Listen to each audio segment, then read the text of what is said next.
안녕하십니까. 지난 한 주간도 이 폭염 속에서 건강하셨습니까? 네, 몸이 약한 저에게는 아주 무더운 여름으로 참 힘든 시기를 보내고 있습니다. 그러나 여러분들이 건강에 유의하시길 바랍니다.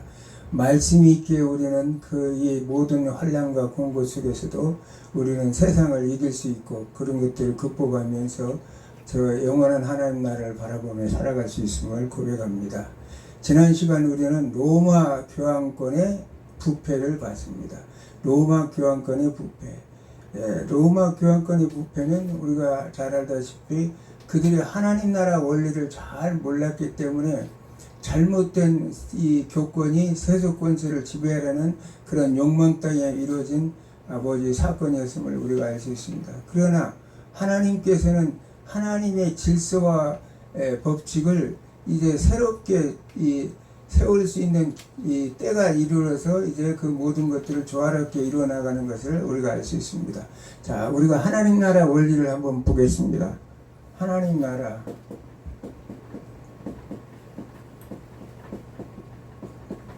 하나님 나라는 하나님의 왕국이 있고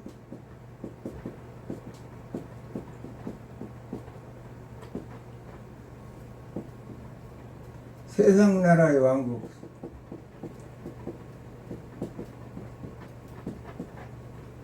제가 이제 옛날 재정학 제1강에서 제가 이 말씀을 전했습니다. 하나님 나라에는 하나님의 왕국이 있고 세상 나라의 왕국이 있다. 이 왕국은 킹덤 오브 가드라고 그러죠. 킹덤 오브 가드. 이것은 the kingdoms of this world. this world, 세상 나라, 세상의 나라.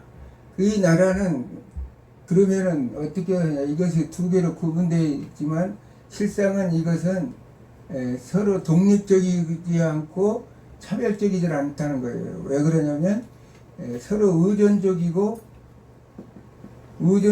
보완적이다. 하나님 나라, 세상 이 나라는 우리가 지금 이 로마 카톨릭에서 플라톤주의, 신플라톤주의나 아리스토텔레스주의자들이 얘기하는 거 철학적인 관점에서 볼 때 하나님의 왕국은 선한 것이고 세상 나라의 왕국은 악한 것이다. 이렇게 우리도 언뜻 생각하면 맞아 그렇게 생각할 수 있어요. 그러나 하나님의 창조적 원리는 그렇지 않다는 것입니다. 하나님께서는 이 왕국은 서로 대립적으로 갈등적인 왕국인 것은 우리가 삶 속에서 느껴지지만 그러나 하나님의 창조한 세계는 결코 대립적이고 세상 나라는 서로 이것을 우리는 교회라고 하죠. 이거는 교회. 이것을 우리는 국가라고 얘기합니다. 교회는 유니버셜 처치, 보편적 교회를 얘기해요. 보편적 교회. 그리고 국가는 우리가 잘 아는 왕국들, 이제 세상 나라의 국가들을 왕국들을 얘기합니다. 그래서 이 나라는 대립적으로 갈등, 개별적인 것이 아니라 대립적이고 개별적인 것이 아니라 상호 의존적이고 보완적이라는 사실이에요. 하나님께서는 질서와 조화 속에서 우리가 만물의 질서와 법칙이 뭡니까? 우리는 로고스라고 그러죠. 로고스. 만물의 질서와 법칙을 로고스르고 이것을 말씀이라고 그럽니다. 말씀 여기에서 이제 말씀이 누구예요? 예수 그리스도를 얘기하는 거예요. 예수 그리스도를 우리가 잘 아는 말씀대로 요한복음 8장 32절에 너희가 알거니와 진리가 너희를 자유케 하리라. 이 세상 나라든 하나님 나라든 이 세속 권세가 이 하나님 나라 권세, 교회를 만약에 억압한다면 하나님 나라의 질서, 법칙에 어긋난다는 거예요. 또 교권이 속권을 지배하려고 생각한다면 이것 또한 이제 하나님 나라의 질서가 어긋나는 사태를 우리가 말하고 있습니다. 그러므로 인해서 하나님께서는 이 세상의 모든 질서와 법칙을 로고스인 말씀으로 진리 되신 말씀으로 이 모든 것들을 말씀을 우리에게 주셨고 이 진리 안에서 우리가 자유를 누릴 수 있다는 거예요. 이것이 우월하거나 세상 나라가 열등한 것이 아니고 하나님 나라나 세상 나라나 하나님이 창조하던 세계이기 때문에 결국은 서로 우전적이고 보완적이고 열등하고 어떤 것이 우월하지를 않는다는 사실을 성경은 우리에게 가르치고 있습니다. 그래서 예수 그리스도 안에서 이 모든 왕국은 질서와 조화를 누리고 결국은 최후의 심판 때 어떻게 해요? 심판 때에 이제는 결국은 심판 때 우리가 알고 있는 천상의 세계와 이 지상의 세계에서 완전하게 심판을 받고 영생과 영벌로 관계로 나중에 이제 나눠질 뿐이죠.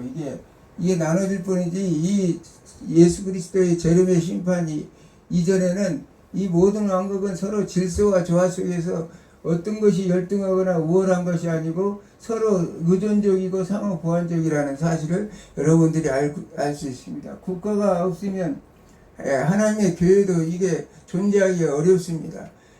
마찬가지로 이 세상의 그 질서를 영적인 질서를 이끌어가는 곳이 어디냐? 바로 교회라는 사실. 그래서 필요 충분 조건이죠. 교회와 이 세상 나라 왕국은 필요 충분 조건이에요. 그래서 모든 것들이 상호 의존적이고 보완적이라는 사실을 우리가 알 수 있습니다. 자, 때가 이제 하나님의 질서가 파괴됐죠. 로마 가톨릭 교회로 인해서 중세 1000년 동안 하나님의 질서가 파괴돼. 왜냐하면 교권이 속권을 지배하려고 그러니까 교회가 세상을 지배하려고 하니까 하나님의 질서가 어긋나 버린 거예요. 그러니까 이제 하나님께서 때가 참에 어둠의 이 세상이 온 세상에 캄캄할 때 누구를 보냈어요? 예수 그리스도를 이 땅에 보내셔서 세상을 빛 가운데로 인도하시고 세상의 어둠을 거치게 하시고 죄에서 해방을 시켜서 모든 피조물들과 모든 인류가 구원받는 그런 아름다운 역사적인 일을 하나님께 하셨듯이 지금 이렇게 세상이 어두워져가는 이 시점에 하나님은 무슨 작업을 하시냐? 바로 지금 오늘 공부할 르네상스와 이문주의 시대를 열어버렸다는 거예요. 이문주의 시대를 열어서 이 자연 만물과 인간의 관계 속에서도 하나님의 말씀과 이 모든 것이 질서와 조화를 이루도록 하나님께서 역사해가는 과정을 우리가 알 수가 있습니다. 자, 오늘 본문의 말씀을 한번 읽겠습니다. 로마서 13장 13절에서 14절.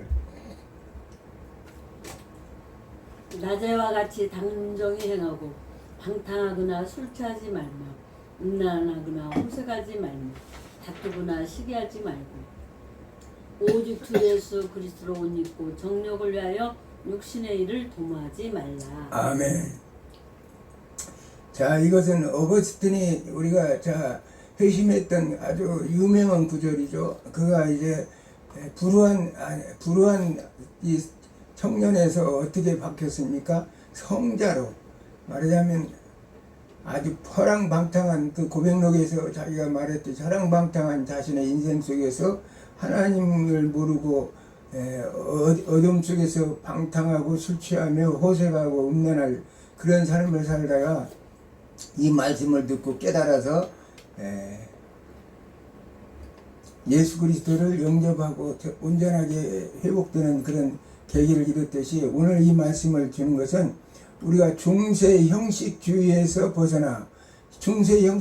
벗어났다는 얘기는 보기에 좋았더라. 우리 하나님께서 말씀하시는 질서와 조화에서 벗어났다는 거예요.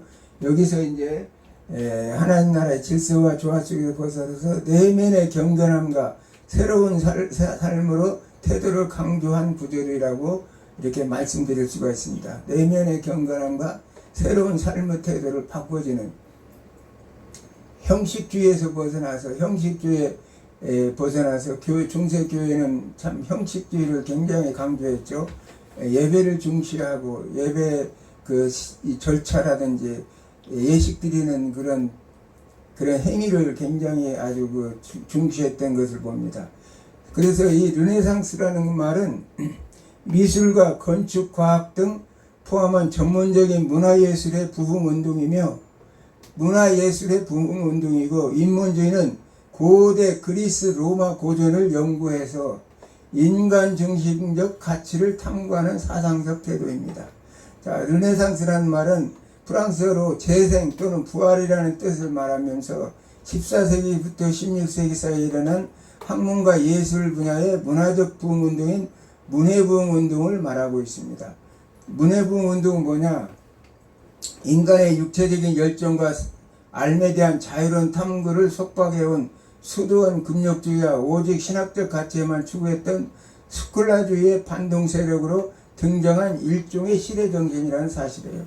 인간의 이제 모든 이 금욕적인 그런 것들을 속박해서 인간의 삶의 이 자유로움을 완전히 속박해 가지고 금욕주의와 신학적 가치에만 추구했던 우리가 생각할 때 신학적 가치에만 추구하는 삶이 행복한 삶 같지만 매 여러분들이 생각해 보세요. 하나님께서는 우리에게 이 세상을 주었을 때 맨날 찬송과 예배만 드리라고 준 것이 아니고 맨날 금식만 하라고 준 것이 아니라 하나님과 아담과 하와를 통해서 자연 만물과 같이 동화하면서 아름다운 삶을 살 수 있도록 창조하셨다는 사실을 여러분들은 아시기 바랍니다. 당연히 그렇게 하나님 창조하셨는데 중세 로마 가톨릭 교회는 인간의 자유로운 탐구와 그런 아름다운 삶을 속박했다는 사실이에요. 그리고 그 당시에 스콜라주의 철학이라는 엉뚱한 철학을 만들어낸 토마스 아퀴나스와 같은 자들이 결국은 인간들의 자유를 박탈하고 그들이 뭘 했습니까? 하나님의 백성들을 자기 마음대로 종교 재판을 해서 억압하고 죽이고 고문하고 살인하고 이런 짓을 했다는 거예요. 하나님이 가만히 있을 수가 없죠. 이제 개혁할 시대가 됐어요. 개혁이라는 것은 레버레이션이라고 레버레이션이라는 계시라는 뜻입니다. 계시라는 것은 하나님의 감추었던 이 모든 하나님의 질서와 법칙을 다시 새롭게 드러내다. 이 계시 하나님의 레버레이션 지금 이 때가 됐다는 거예요. 하나님께서 지금 르네상스와 인문주의를 통해서 하나님의 감추인 뜻이 무엇인지를 드러내서 인간들의 행복을 찾고 삶의 복된 삶을 누리기 위해서 하나님이 이렇게 말씀하셨습니다. 그래서 저는 개인적으로 르네상스라는 것은 두 가지 측면의 운동이라고 저는 생각을 했어요. 첫째 하나는 그리스 로마의 문명으로 들어가는 인본주의 부흥운동이다. 인본주의라는 것은 인간이 세상을 지배하는 하나님보다도 인간 위주의 삶을 살아가는 그런 세상을 얘기하는 거죠. 그러면서 그리스 로마 문명으로 들어가는 인본주의 부흥운동이다. 그러면서 두 번째는 하나님의 말씀이 왜곡되고 변질된 것에서 순수한 주님의 말씀을 사도들과 교부들이 전해진 말씀으로 돌아가는 운동이다. 말씀으로 돌아가는 운동이다. 에드 폰테스, 그 종교개혁자들이 외쳤던 에드 폰테스, 말씀으로 돌아가자고 하나님의 말씀 원전, 하나님께서 처음 주었던 원어 성경으로 돌아가자 이 말씀입니다. 중세에 대한 관심은 천상에 대한 하나님에 대한 천상에 대해서 하나님에 대해서 교회에 대해서 이런 관심이었어요. 오로지 중세의 그 관심은 천상 세계에 대해서 하나님에 대해서 교회에 대한 관심이었어요. 모든 지식의 중심에는 신학이 자리 잡고 있었습니다. 일반 자연이나 인간에 대한 관심은 항상 제외됐어요. 하나님은 하나님만을 이해해달라고 이렇게 한 적이 없어요. 너희가 서로 사랑하라. 나를 사랑한 것처럼 너희도 서로 사랑하라. 그래서 인간과의 관계 속에서 자연과의 관계 속에도 하나님께서는 서로 사랑하며 살아가라고 마음을 두라고 이렇게 얘기했지. 그 모든 것을 다 말하자면 억압하고 오로지 나만을 위해서 예배와 찬송과 기도만 하라고 하나님은 말씀하지 않았다는 사실이에요. 일반 자연이나 인간에 대한 것은 항상 제외되었습니다. 이제 문해부흥을 통해서 인간에 대한 관심과 자연에 대한 관심이 이루어지기 시작한 것입니다. 한편에서 미술과 건축 분야에서 일어나고 학문적인 분야에서도 일어났습니다.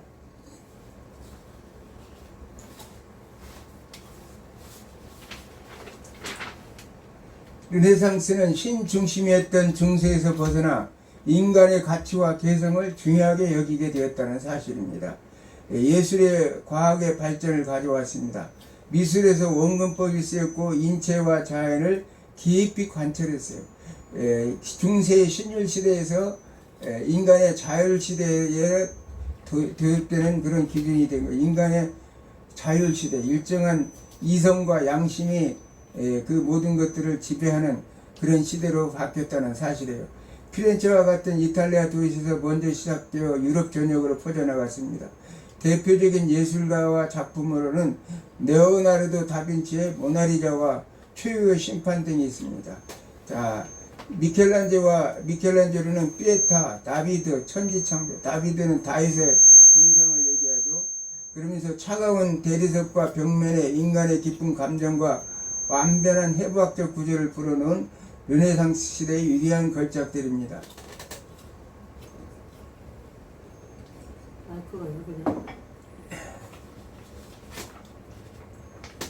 르네상스의 배경은 14세기 이탈리아에서 먼저 시작했습니다. 르네상스가 일어난 원인으로는 9세기 초에 우리가 잘 아는 샤르마뉴 대제가 문해를 정리하고 장려하고 기독교의 수도원들을 학문에 힘쓰고 학교가 발달함에 따라 그 이후에 유럽의 대학교들이 세워지게 되었습니다. 따라서 르네상스의 조짐이 그때부터 일어나기 시작했다는 사실입니다. 르네상스가 이탈리아에서 먼저 시작된 것은 고대 로마의 유산이 풍부했고 지중해 지역으로 경제적 번영을 누렸으며 독립적인 도시국가들이 경쟁하며 학문과 예술을 적극 후원했기 때문입니다. 이처럼 경제적인 번영과 고대 문화의 재발견, 십자군 전쟁과 동방교류 등 여러가지 사회적 변화가 함께 어우러져 나타났습니다. 이러한 요인들이 14세기에서 16세기 사이 이탈리아를 중심으로 신중심 중세 사회에서 벗어나 인간 중심의 문해부흥이 일어날 수 있었던 주요 원인들입니다. 그 당시 이탈리아 도시들이 무역의 중심지로 떠오르며 막대한 부를 쌓았습니다. 또 스피커 하나를 껐어요, 마이크. 네? 그걸 끄라고 자꾸 올리니까. 껐어요. 부유한 상인과 시민들이 성장하면서 학문과 예술을 적극적으로 후원했습니다. 이탈리아 곳곳에 고대 로마의 유물과 전통이 많이 남아 있었습니다. 그 당시 대중이 스콜라 철학을 이해하기 어려워 사변적이고 복잡한 지식보다는 근원적 지식에 대한 열망이 점진적으로 일어났습니다. 플라톤의 이혼론에 근거한 끝없는 사고의 확장보다는 오히려 플라톤이 실제로 그 책에서 무엇을 말했는가, 그의 책에서 무엇을 주장했는가, 이런 근원적인 지식을 알고자 했습니다. 또 어떤 사람이 주장한 내용이 정말 플라톤이 말한 혹은 고대 철학자들이 말한 내용과 일치하는가, 그러한 것에 대한 관심 속에서 실제로 그래 했는가에 대한 확신을 필요로 했다는 사실입니다.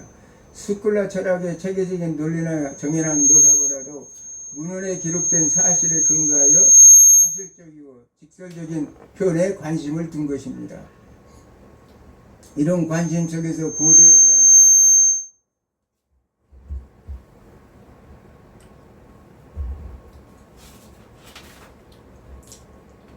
그리스와 로마 문화에 관심을 가지기 시작한 것입니다. 이것이 이제 르네상스의 시작이죠. 자, 플라톤의 이원론은 일반적으로 근본적인 실제를 서로 대립하는 두 개의 주장으로 하는 입장이었습니다. 플라톤의 이원론은 물질 세계는 악하게 보았으며 그리고 천상의 세계는 선한 것으로 보였습니다. 우리가 아까도 얘기했지만 천상의 세계는 선하고 물질 세계는 악하다. 그러나 하나님께서는 창세기에 보면은 하나님께서 인간을 창조하셨을 때 자연 만물을 창조 조토다 이렇게 얘기했어요. 조토다, 토부. 조타는 얘기는 토부라는 단어인데 히브리어로 토부, 조타, 선하다는 뜻입니다. 선하다는 것은 하나님의 뜻에 합당하다 이 말이에요. 그런데 인간을 창조하셨을 때 하나님은 심히 좋도다 이렇게 해서 토부 메오드라는 단어를 썼어요. 토부 메오드. 심히 좋다. 매우 좋다다. 그러니까 하나님이 창조하신 이 자연 만물은 지금 플라톤이 말하는 이원론적 구조로 해서 하나님 천상의 세계는 선한 것이고 이 인간 육신들이 사는 세상은 악한 것이 아니라 처음부터 이렇게 선하게 창조하셨다는 사실이에요. 죄가 와서 우리 만물이 그래서 죄로 오염된 세상을 예수 그리스도의 구속의 피로 완전하게 이 세상을 아름답고 선한 세상으로 바꾸기 위해서 예수님이 피를 흘리셨다는 사실을 우리가 알 수 있습니다. 그렇기 때문에 어떤 것 아까도 얘기했지만 이게 천상의 세계만 아름다운 것이 아니라 이 지상 세계도 하나님은 아름답게 창조하셨다는 사실. 그래서 플라톤이나 아리스토텔레스 신플라톤주의자들이 얘기하는 이원론적 세계관은 잘못된 세계관이라는 그 사실을 우리가 알 수가 있는 것입니다. 하나님께서 창조하신 세계는 원래 그런 세계는 아니었다는 것을 알 수가 있죠. 천상보다 인간 세상이 가장 아름답게 강조가 이루어지고 있다는 사실입니다. 예를 들어 르네상스 이전의 그림들은 성화나 성경 속 이야기들 뿐이었습니다. 다윗의 이야기나 솔로몬의 이야기 같은 그런 이야기들이 주로 그림 속에 나타났는데 르네상스 그림에는 자연과 인간 자체가 그림이 주제가 되었어요. 그래서 레오나르도 다빈치의 인체 비례도 비트루비스적 인간, 우리가 저 병원에 같은 데 가면 벽에 네모난 데다가 원을 그려놓고 인체 해부대로 쫙 그려놓은 거 있죠. 그것을 얘기하는 거예요. 그것을 이제 그렇게 그림을 그린다든지 바티칸 시스타 성당의 길이가 40m에 폭 13m 천장에 구약 성서를 바탕으로는 천지 창조를 그렸는데 거기에 300여 명의 인물이 그려져 르네상스의 최대의 걸작품으로 그려져 있는 것을 봅니다. 창백한 아담의 얼굴이 아니라 아담의 얼굴이 표정이 살아있고 온몸의 뼈와 살이 해부학적으로 정확하게 묘사되어 있습니다. 인체 비례도의 다비드에 보면 그 다윗 왕의 젊은 시절 그 모습을 조각한 상이 있죠. 완전히 막 근육질에다가 얼굴도 아주 미남의 아주 인간의 가장 아름다운 모습으로 이렇게 조각해 놓은 것을 우리가 알 수 있습니다. 그렇게 바뀌었다는 거예요. 과거에는 오로지 성경 속의 인물 그런 사람들만 이렇게 성화에 그려져 있었지만 지금은 르네상스 시대에 들어와서 인간 세계도 돌아봤다는, 인간이 얼마나 아름다운 존재인가를 깨닫기 시작했다는 사실입니다. 르네상스 시대의 그리스 로마의 문헌과 수집이 연구가 활발했습니다. 르네상스가 교회에 미친 영향을 보면 제20대 교황 니콜라스 5세는 르네상스의 인문주의 학술을 장려하여 바티칸 도서관을 재건하고 많은 성당을 수축하였으며 교회 개혁에도 중요한 역할을 하였어요. 교황 중에서도 이렇게 이제 적극적으로 인문주의에 영향을 미친 사람들이 있습니다. 니콜라스 5세는 유럽과 동방지역, 러시아 등까지 사람을 파견하여 그리스, 로마 고전들을 수집하도록 하였습니다. 그때 교부들의 문헌들을 수집하도록 하였습니다. 그 교부들의 문헌들을 수집하고 해서 바티칸 도서관이 장서가 5,000권 정도로 소유할 거대한 도서관이 되었어요. 인쇄술이 없던 그런 시대에 필사본으로 5,000권이면 대단한 거예요.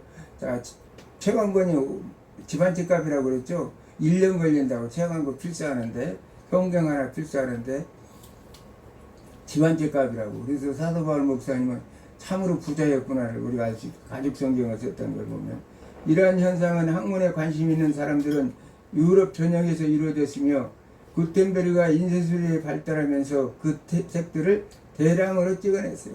우리가 1446년경 구텐베르가 서양 최초로 금속활자를 발명해서 인쇄술이 그때부터 시작되었습니다. 그러므로 인해서 고전 연구가 활발해질 수밖에 없죠. 책을 막 찍어내니까 사람들이 사서 갑자기 사서 이래 보니까 오늘날 그런 것을 생각하는데 오늘날 우리가 성경책 값은 어마어마하게 싼 거죠. 지금 우리나라 고려시대에는 1377년 청주 흥덕사에서 금속 활자가 인쇄되었으며 현존에는 세계 최초의 오래된 금속, 우리나라가 더 빨랐네? 우리나라가 한 200년 정도 빠릅니다. 대단하고. 금속가 유네스코 세계 기록에 지금 유산에 등재되어 있어요. 그러니까 우리 대한민국의 그 선조들이 얼마나 지혜로운 사람들인지를 알 수가 있어요. 연구가 활발해지면서 과거에 어떤 사람이 어떤 이론을 제공했을 때 그것이 맞는 것에 대한 평가들이 고전 연구를 통해 이루어졌다는 사실입니다.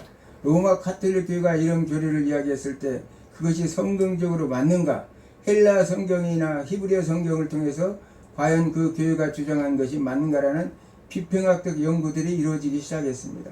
이를 통해서 교회의 권위가 약화되고 비판 정신이 고취되어 종교에게라는 촉발적인 중대한 변화를 가져왔습니다. 지금 하나님께서 지금 어떻게 해요? 작업을 하고 계신다는 사실을 우리가 알 수 있죠. 이 어두운 세상을 밝은 세상으로 인라이트먼트 계몽이라고 그러죠. 윤석열 대통령이 이 계엄을 계몽이라 이렇게 얘기했죠. 인라이트먼트, 알지 못해도 어땠던 세상, 깜깜했던 세상을 눈이 밝아져서 깨닫게 됐다는 얘기예요. 그러나 이제 아담과 하와의 인라이트먼트 계몽은 뭐예요? 죄를 알게 됐다는 사실. 그들이 죄를 알게 되고 죄를 범하게 됐다는 사실에 이제 차이가 있는 거죠. 로마 카톨릭 교회가 이런 교리를 이야기할 때 인간 중시적 사고가 고전 원어 성경 연구는 절대적이었던 중세 카톨릭 교회 권력에 큰 균열을 냈습니다. 성경 이제 원어 연구가 활발해졌어요. 그래서 에라스무스는 헬라어를 연구하여 1516년 원어 성경을 대조해서 비평한 헬라어 신약 성경을 발표해서 성경 본래의 의미를 강조했습니다. 에라스무스가 헬라어 성경을 번역해서 만들어 놓으니까 교회 전통보다 성경 원전과 초대교회 교부들이 사상을 우선시하여 신학 연구의 지평을 넓혔어요. 이 이제 원본은 성경을 보니까 이들이 진짜 쓴 의미가 무엇이고 뜻이 무엇인지를 알게 되니까 결국은 사람들의 지식의 지평을 넓혔고 또 신학 연구의 지평을 넓힐 수밖에 없었다는 사실이에요. 그래서 종교개혁의 토대 제공을 통해 기독교 역사의 깊은 발자취를 남겼습니다. 특히 스콜라주의 체계에 대한 불신감 조성과 원어에 대한 새로운 관심이 촉발된 점이 중요합니다. 그래서 로히린 이 히브리어 문법을 그리고 에라스문과 스무스가 헬라어 신약 성경을 발표했습니다.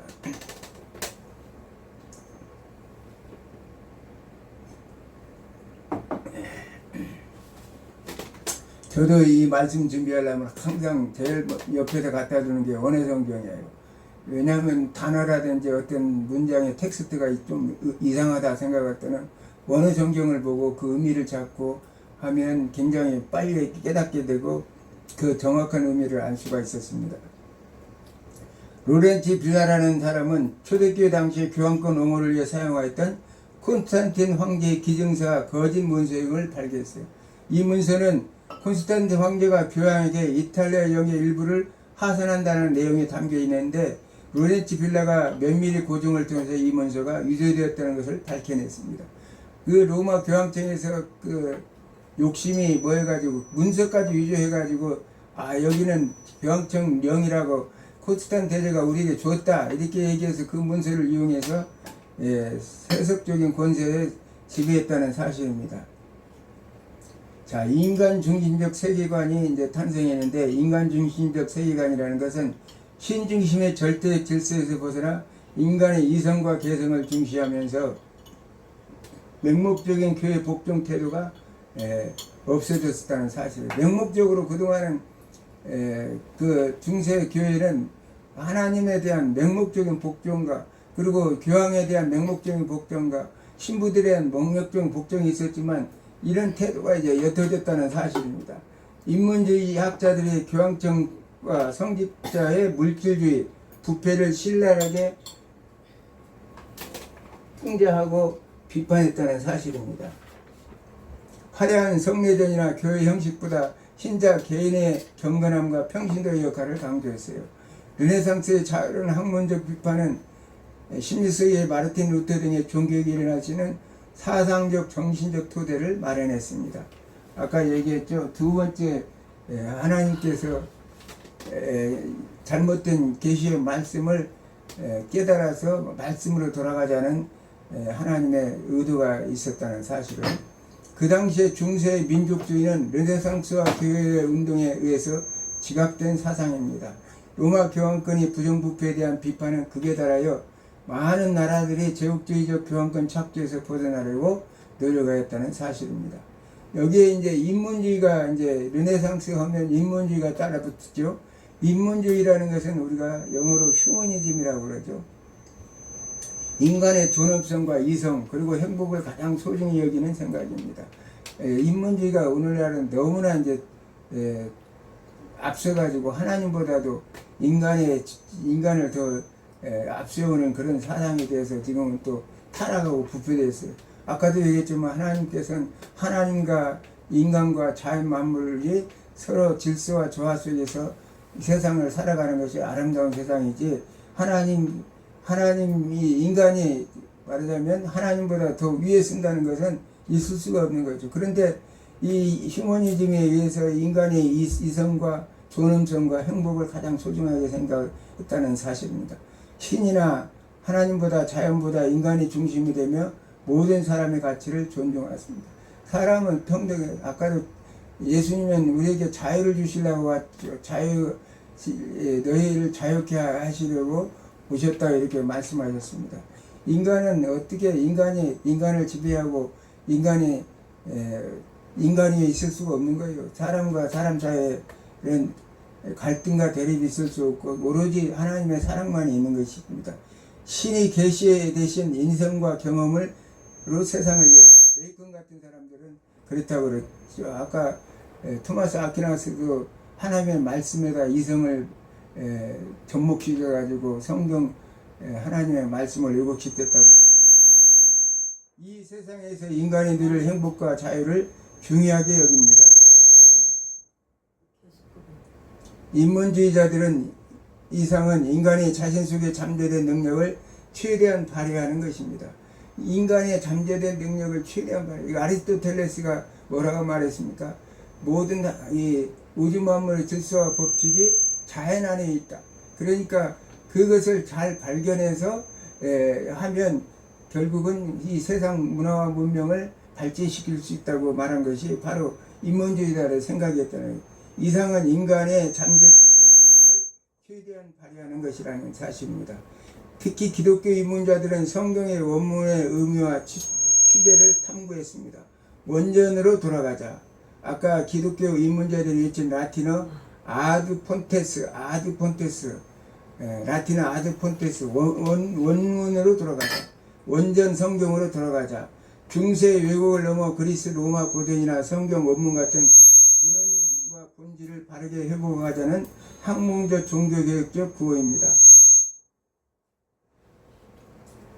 오늘따라 왜 이게 마이크가 또 구텐베르크 인쇄술이 발명한 책으로 빠른 시기에 인쇄가 모든 이제 나오면서 유럽 전역으로 퍼져 있었으며 고대 그리스 로마 문헌들과 함께 성경과 교부들의 문헌들이 저렴한 가격으로 유사의 흡수처럼 홍수처럼 쏟아졌어요. 자, 인쇄술이 발달해서 책이 막 쏟아져 나오니까 홍수처럼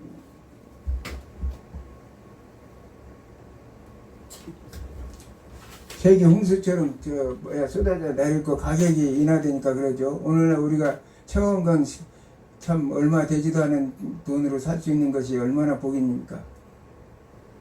이 때문에 인문주의자들은 다양한 문헌을 접할 수 있게 되었습니다. 기독교 입문자들은 성경의 원어적인 이해와 교부들의 저서를 통해서 당시 로마 가톨릭 교회의 문제점들 그리고 신앙과 교리의 새로운 인식을 갖게 된 것입니다. 이때부터 종교개혁의 필요성이 서서히 증대된 것입니다. 그리고 16세기에는 종교개혁이 일어난 것입니다. 특별히 스콜라주의에 대한 불신감과 고전의 관심 속에서 촉발되었습니다. 예술 분야보다 인문주의에 대한 관심이 폭발적으로 일어났습니다. 그 당시 유럽에서 가장 똑똑한 사람이 바로 에라스무스였어요. 에라스무가 주장하기를 로마 가톨릭 교회가 성경의 가르침에 따라 개혁되어야 한다고 주장했습니다. 성경에 근거하지 않은 교회와 전통은 의심해 보여야 하며 신뢰할 수 없다고 주장합니다. 오늘날도 마찬가지로 말씀이 왜곡된다면 여러분들이 이 목사님이 만약에 말씀을 전할 때는 항상 성경에 있는 근거를 가지고 말씀해야 되고 또 왜곡되게 자기 주장을 해서는 안 된다는 사실입니다. 이런 면에서 볼 때 에라스무스는 존 위클리프나 얀 후스 이후에 로마 카톨릭이 개혁되기를 바라는 사람들에게 위안을 준 사람입니다. 그래서 로마 카톨릭 개혁이 되기를 바랐던 사람입니다. 그래서 어떤 사람들은 종교개혁과 관련해서 에라스무가 낳은 달걀을 루터가 부활시켰다 이렇게 말한 사람들도 있었다는 사실입니다. 하지만 에라스무스 역시 종교개혁에 직접 참여하지는 않았어요. 그는 처음에는 루터의 종교개혁을 지지했습니다. 그는 루터가 너무 과격하여 종교개혁을 이끈다 생각하기 때문에 거리를 두게 된 것입니다. 왜냐하면 그 당시에 루테 종교개혁 위해서 로마 카톨릭에서는 그 군사를 동원해서 죽이려고 기독교 신자들을 이 프로테스탄트 종교 신자들을 죽이려고 개혁주의 신자들을 죽이려고 했기 때문에 대항해서 싸우지 않을 수가 없었다는 사실입니다. 그것을 에라스무스는 과격하다고 생각하고 거리를 두었다는 사실입니다. 결국 에라스무스는 로마 카톨릭교회 개혁에만 머물렀고 이 때문에 그의 신학에 있어서 한계를 가지게 되었어요. 카톨릭교회 개혁에만 관심을 가졌지 하나님 나라의 진정한 원리, 신학의 원리에 대해서 종교개혁자들이 주장하는 거기에는 참여하지 못했다는 사실을 알 수 있습니다. 종교개혁 때는 처음에는 에라스무를 존경했지만 시간의 흐름 속에 점점 더 간격을 두고 결발하게 되었습니다. 우리는 말씀을 믿습니다. 우리가 하나님의 말씀을 여기서 인문주의나 르네상스 어쨌든 간에 모든 중심은 하나님의 말씀의 중심이에요. 에드 폰테스.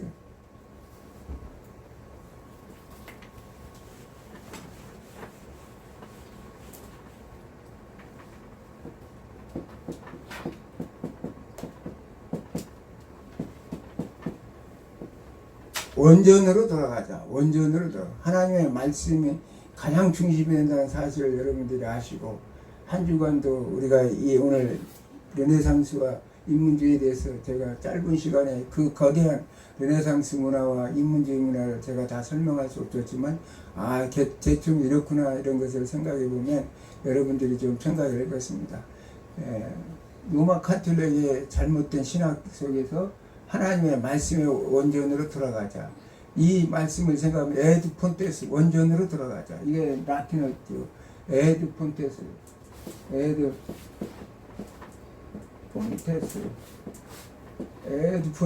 라틴 원전으로 돌아가자. 하나님의 말씀의 중심으로 돌아가서 우리가 여러분들이 삶의 주변에 어떠한 이단과 잘못된 종교적인 지식을 가르치는 사람이 있다면 항상 말씀을 생각하면서 여러분들이 그들을 물리치고 여러분들이 하나님의 말씀 중심 평정심을 찾고 돌아오기를 주님의 이름으로 기도드립니다. 축원합니다.